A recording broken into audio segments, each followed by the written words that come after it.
네, 시청자 여러분 안녕하십니까? 포항MBC 뉴스투데이입니다. 먼저 날씨입니다. 경북 동해안은 오늘 대체로 흐리고 곳에 따라 구름 많은 날씨를 보이겠습니다.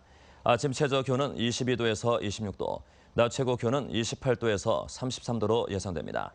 동해상해 파고는 0.5에서 1.5m로 내일까지 안개 끼는 곳이 많아 항해나 조업하는 선박은 유의해야 합니다. 최근 들어 포항의 찰강 수출 등 지역 경기가 회복되고 있다는 보도 여러 차례 들으셨을 텐데요. 하지만 고용과 투자 등 실물 경기는 여전히 부진한데 왜 그럴까요? 보도에 한기민 기자입니다. 철강은 포항 지역 수출의 95%를 차지할 만큼 지역 경제에 절대적인 영향을 미칩니다. 한때 10억 달러까지 육박했다가 6억 달러대로 떨어졌던 철강 수출은 지난해 하반기부터 줄곧 늘어 수치상으로는 상당 부분 회복된 것으로 집계되고 있습니다. 하지만 이는 원자재 가격 상승에 따른 제품 판매 단가 인상 효과일 뿐 수출 물량은 기대 이하라는 것이 한국은행의 분석입니다. 실제로 포항 지역 철강 수출 품목 가운데 비중이 1, 2위를 차지하는 열연과 냉연 강판의 수출 물량은 미국의 수입 규제 등으로 오히려 크게 감소한 것으로 집계됐습니다. 수출이 겉으로 보기에는 명목적으로 증가한 것처럼 보이지만은 실제로는 물량이 감소했기 때문에 생산 증가로는 이어지지 않았다고 볼 수 있습니다. 특히 전국의 철강 도시 가운데 인천과 울산, 부산 등은 수출 물량이 증가한 반면 유독 포스코의 제출소가 있는 포항과 광양은 감소한 것으로 나타났습니다.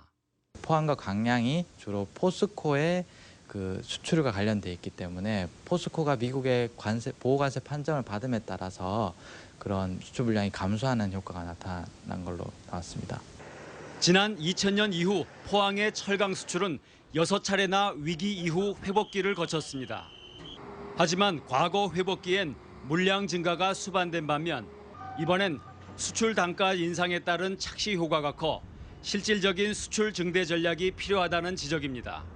신규 시장을 또 새로 개척을 하고 현재 우리가 갖고 있는 기술력 가지고 새로운 신제품이나 고부가 가치 제품 이런 것들을 적극적으로 계속 개발을 해나가는 그런 노력이 끊임없이 이루어져야지만 가능할 거라고 봅니다.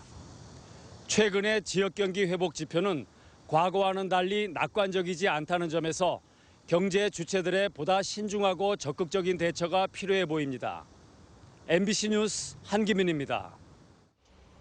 과학기술정보통신부가 울산과 경북이 공동으로 요청한 동해안 연구개발특구 지정안에 대한 검토에 들어갔습니다. 정부는 연구개발특구진흥재단과 관련 지자체 등으로 태스크포스팀을 구성해 이달 내로 연구개발특구위원회에서 확정할 연구개발특구 2.0 발전 전략에 소형특구 모델을 추가할 예정입니다. 동해안 연구개발특구 지정안은 자동차와 조선, 철강 소재 등 지역 주력 산업이 성숙기에 도달함에 따라 경주, 포항과 울산 지역에 있는 연구개발 인프라를 활용해 신성장 동력을 찾으려는 계획입니다. 형상강, 수온오염 등 환경대책을 추진하는 민관대책협의회가 5개월여 만인 어제 열렸습니다. 이번에 처음으로 참석한 환경부 관계자는 철강공단 구무천의 환경 개선 없이는 근본적인 형상강 수온 문제가 해결될 수 없다고 밝혀 사태가 장기화될 것으로 우려됩니다. 장미쁨 기자가 보도합니다. 형상강 수온오염 사태 이후 4번째로 열린 이번 협의회에서는 처음으로 환경부 관계자가 직접 참석했습니다. 이 자리에서 환경부는 현재 오염 원인으로 꼽히는 구무천 일대 공단 지역에 대한 전면적인 대책이 시급하다고 밝혔습니다. 형상강 지류의 오염 원인을 완전히 제거하지 않으면 본류인 형상강 퇴적물 준설도 어렵다는 게 환경부 방침이라고 설명했습니다. 구무천을 통해서 더 이상 형상강이 오염되지 않도록 어떤 제도적 장치들이 좀 마련되고 이제는 안 내려온다, 이 제도 자체가 확실하다라고 했을 때 예를 들면 퇴적물의 근본적인 제거가 들어가는 게 맞다고 보고요. 환경부가 형상강 준설의 전제 조건으로 구무천 일대 공단의 환경 개선을 지목하면서 형상강 수온오염 사태도 장기화될 것으로 우려됩니다. 공단 완충 저류시설과 하수관거 사업 등은 2021년에야 완료될 예정이고 최소 100억 원 이상이 필요한 구무천 준설은 아직 계획조차 잡히지 않았습니다.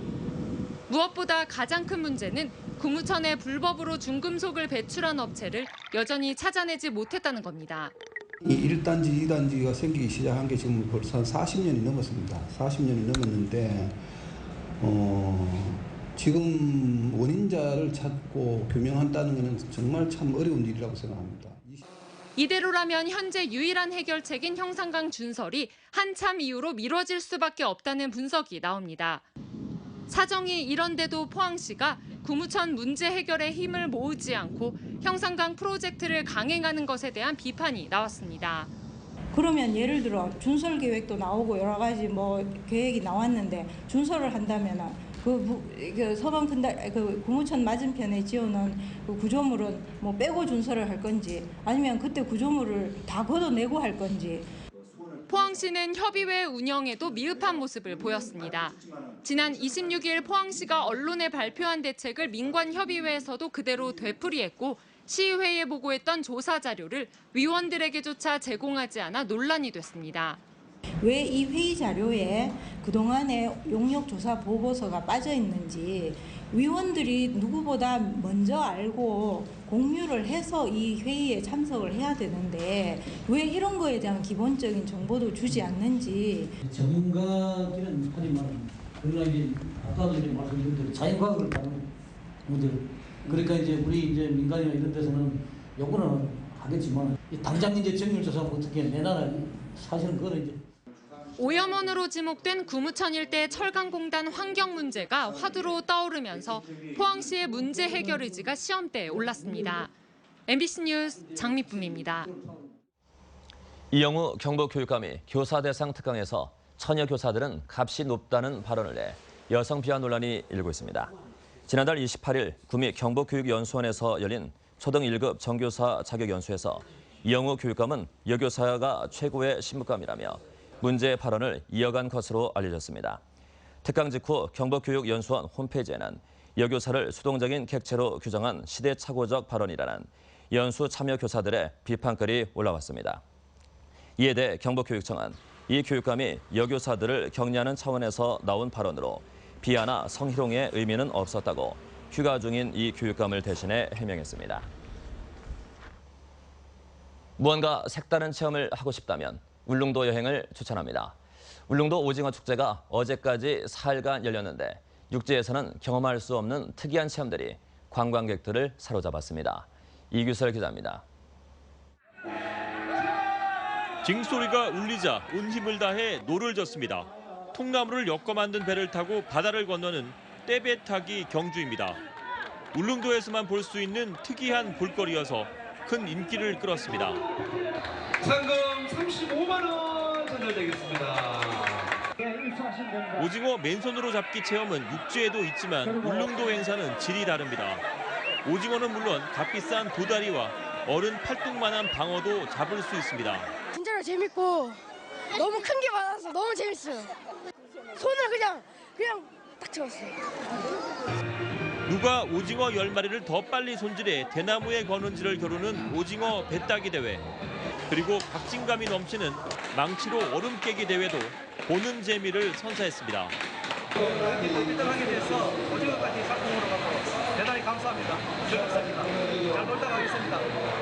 울릉도 오징어 축제가 육지에서는 경험할 수 없는 색다른 체험을 통해 차별화에 성공하면서 내년에는 더 많은 관광객이 울릉도를 찾을 것으로 기대됩니다.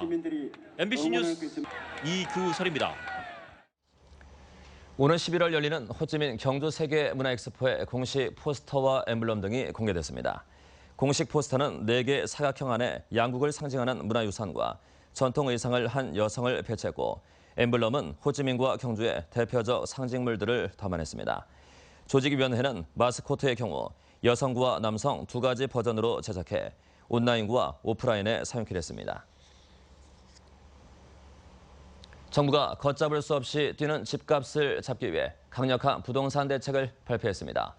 투기를 잡겠다는 문재인 정부의 의지가 강하게 반영됐는데 대구 경북에서는 영향이 제한적일 것으로 보입니다. 보도에 신병철 기자입니다. 정부가 발표한 부동산 추가 대책의 핵심은 대출은 줄이고 세금은 확 늘려서 투기 세력을 잡겠다는 것입니다.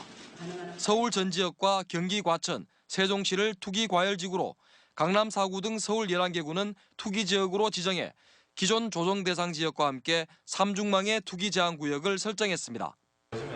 투기과열지구와 투기지역은 LTV, 즉 주택담보대출 비율과 DTI, 총부채 상환 비율 등 대출 한도가 40%로 강화됩니다. 하지만 대구 경북 지역은 이런 투기 제한 구역으로 지정되지 않아 직접적인 영향은 적을 것으로 보입니다. 다만 국토부가 향후 광역시도 분양을 받은 뒤 6개월 동안은 전매를 제한하는 조치를 하겠다고 밝혀 제한적으로 영향을 줄 것으로 전망됩니다. 최근에 어떤 분양시장의 어떤 과열을 어느 정도 막을 수 있지 않겠나 그렇게 보여집니다. 또한 재건축과 재개발 사업의 경우 기존의 임대주택 비율이 0에서 12%에서 5에서 12%로 늘어나 사업 추진 속도에 영향을 받을 것으로 보입니다. 이번 대책에 의해서 이제 최소 5%는 짓도록 되어 있습니다. 이러한 부분들은 향후 어떤 재건축 재개발 사업의 어떤 속도를 조금 늦출 수 있는. 그러나 수도권과 부산을 달궜던 투기 자금이 대구로 몰려오는 풍선 효과에 대한 우려도 커지고 있습니다. 정부는 집은 거주의 대상이지 투자의 대상이 아닌 만큼 특별사법경찰 제도를 도입해 투기 수요를 원천 봉쇄하겠다고 밝혀 중장기적으로 과열된 부동산 시장은 진정될 것으로 기대됩니다. MBC 뉴스 신병철입니다. 국회 보건복지위원회 김상훈 의원에 따르면 기초연금제도를 시행한 2014년 7월부터 최근까지 기초연금을 환수한 사례는 전국 20만 1000여 건으로 465억 원은 환수했지만 182억 원은 걷어들이지 못했습니다. 환수 이유는 거짓이나 부정한 방법으로 연금을 받았거나 재소자, 실종자 같이 직업정지 기간에 연금을 받은 경우 등입니다. 김상훈 의원은 행정기관들끼리 행정협조가 이루어지지 않기 때문이라며 환수 시기가 늦어지면서 이자까지 붙여 되돌려줘야 하는 노인도 생겨나고 있다고 지적했습니다. 휴가 계획들 많이 세우실 텐데요. 대형 호수를 2개나 끼고 있는 안동은 풍부한 수자원을 활용해 수상 레포츠의 메카로 자리 잡고 있습니다. 엄지원 기자가 보도합니다. 제트스키가 물살을 가르며 수면 위로 대형 연을 띄웁니다. 신종 수상 레포츠인 드래곤 플라이로 체험객들은 튜브 기둥을 꽉 잡고 하늘을 나는 기분을 제대로 만끽합니다. 놀이동산에서나 볼 법한 디스코 팡팡도 물 위에 떴습니다. 처음에 무서웠는데 빙글빙글 돌기도 하고 날기도 하고 해서 저희가 싹 날아간 것 같아요. 안동은 이마호와 안동호 등 모두 4곳의 수상레저 체험장을 운영하고 있습니다. 웨이크보드 같은 성인용부터 워터 슬라이드와 블록 점프 등 어린이용까지 20여 개의 다양한 수상 레포츠를 즐길 수 있습니다. 여기 너무 좋은 것 같아요. 매년 오는데요. 아기들이 물놀이해서 너무 좋아해요. 항상 오기 전에 기대 많이 하고요. 언제 가냐고 물어보고. 특히 이마호에는 카라반과 글램핑 시설, 오토 캠핑장을 갖춘 수상 레저타운이 문을 열어 체류형 수상 레포츠 관광이 가능해졌습니다. 낙동강 물길을 따라가는 카누 탐방도 인기, 7km 코스에 이르는 하회 병산 코스 래프팅은 최고의 절경과 스릴을 함께 느낄 수 있습니다. 물의 도시 안동시가 다양한 수상 레포츠와 숙박 시설을 갖추고 여름 휴가객들을 손짓하고 있습니다. MBC 뉴스 엄지연입니다. 소상공인 연합회가 지난달 말 소상공인 사업주 500여 명을 대상으로 설문조사한 결과 92%가 내년도 최저임금 인상에 따라 종업원 감축이 필요하다고 답했습니다. 또 정부의 최저임금 인상 대책 방안 중 가장 실효성 있는 대책으로 절반가량이 최저임금 보전을 꼽았고 18.5%가 카드 수수료 인하를 들었습니다. 응답자의 87%는 올 들어 평균 매출이 작년보다 줄었다고 답했고 매출의 감소 이유에 대해 36%가 경기 침체를, 23%가 인건비 상승을 꼽았습니다. 포항시는 농작물 수확기를 맞아 8월부터 11월 말까지 유해 야생동물 피해 방지단을 운영합니다. 피해 방지단은 한국야생동물보호협회와 경북수렵관리협회 등 4개 단체 소속 모범수렵인 31명으로 구성됐습니다. 포항시는 유해 야생동물로 피해를 본 농가는 읍면동에 신고해주고 입산하거나 농작업 시에는 식별이 쉬운 원색의 옷을 입어줄 것을 당부했습니다. 외부 감사 권고만 따라도 아파트 관리비가 가구당 약 4,000원을 절감할 수 있다는 분석이 나왔습니다. 공인회계사회가 지난해 발행된 아파트 단지 감사 보고서 6,000개를 분석한 결과 회계 법인 등 외부 감사인으로부터 개선 권고를 받은 건수가 2만 7천여 건에 달했고 유형별로는 회계 기준 또는 회계 처리 문제가 34%로 가장 많았습니다. 권고 사항에 따라 개선할 경우 870여 건, 180억 6천만 원이 절감될 것으로 분석됐는데 아파트 가구당으로 계산하면 4,300원의 관리비가 절감되는 것으로 나타났다고 공인회계사회는 밝혔습니다. 경주시는 황성공원 안에 6.25 참전자와 월남전 참전자를 위한 명예선양비를 건립합니다. 경주시는 공모를 통해 작품을 선정한 뒤 지난달부터 공사에 들어가 오는 9월까지 주탑구와 재단석, 표지석을 완공키로 했습니다. 경주시는 주탑구와 주탑 뒤 표지석에 6.25 참전자 7,375명과 월남전 참전자 1,456명 등 9천여 명의 이름을 새기고 야간에도 주탑을 볼 수 있도록 조명을 설치키로 했습니다. 포항시는 지난달 터키에서 열린 청각장애인 올림픽에서 한국 첫 금메달 2관왕을 차지한 시청 소속 김민석 선수에게 포상금을 전달했습니다. 이강덕 시장은 청각장애를 극복하고 유도로 세계 정상에 오른 김민석 선수가 불가능을 가능케 한 포항시 희망의 상징이라고 격려했습니다.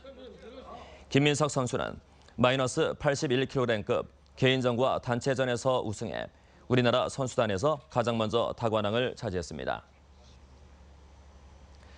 네, 이상으로 포항 MBC 뉴스투데이를 모두 마치겠습니다. 여러분 감사합니다.